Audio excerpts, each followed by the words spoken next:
Have you always sung country? No, you know, it's funny. I did not grow up even listening to country. And most people, I think, when they go to Nashville, don't want to say that or don't admit that if that's true.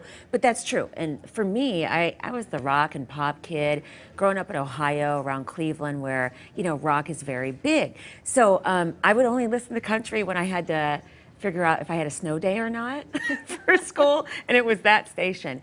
When I fell in love with country was, I remember the year, it was like 1992, and I was asked for a stage show to sing a country song. So it was by a lady named Mary Chapin Carpenter. So I had to buy the entire CD to learn the song.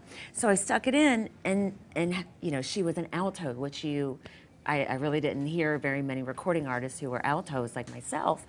And then I listened to the writing. That's true. They're mainly sopranos. Yeah, you know. For those that don't know, that's you know, singers that have a much higher voice. Yeah, it was like the age of Mariah Carey and really very high singers. And so when I put that CD in, I thought, oh, I love that voice. I can actually hear her voice. I can actually hear what she's saying.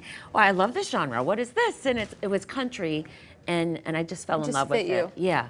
Are there any country artists that you look up to? Oh yeah. Well, people like Mary Chapin Carpenter. My album producer, her name's Victoria Shaw. She was not only an artist, but she's a really well-known songwriter who has written hits for Garth Brooks and Christina Aguilera, Ricky Martin. I mean, you name it, and she's written a hit for them.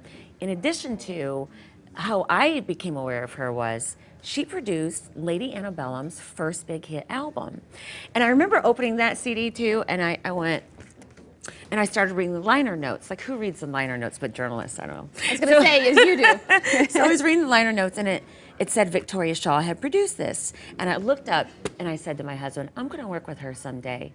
Can you believe that? And you did. Now, she says I stalked her, but... I'm sure you did. Hey, but whatever it takes, at the end of the day, journalists know how to stalk people. We aren't good at that. So yeah, exactly. But you wrote, what, 7 of the 10 songs? Yeah, and that's important to me, especially as a journalist, because that's what we do for a living. Right? Is there any similarity between writing and reporting the news and writing and singing songs? In my mind, I look at it very similar, that they are both forms of journalism.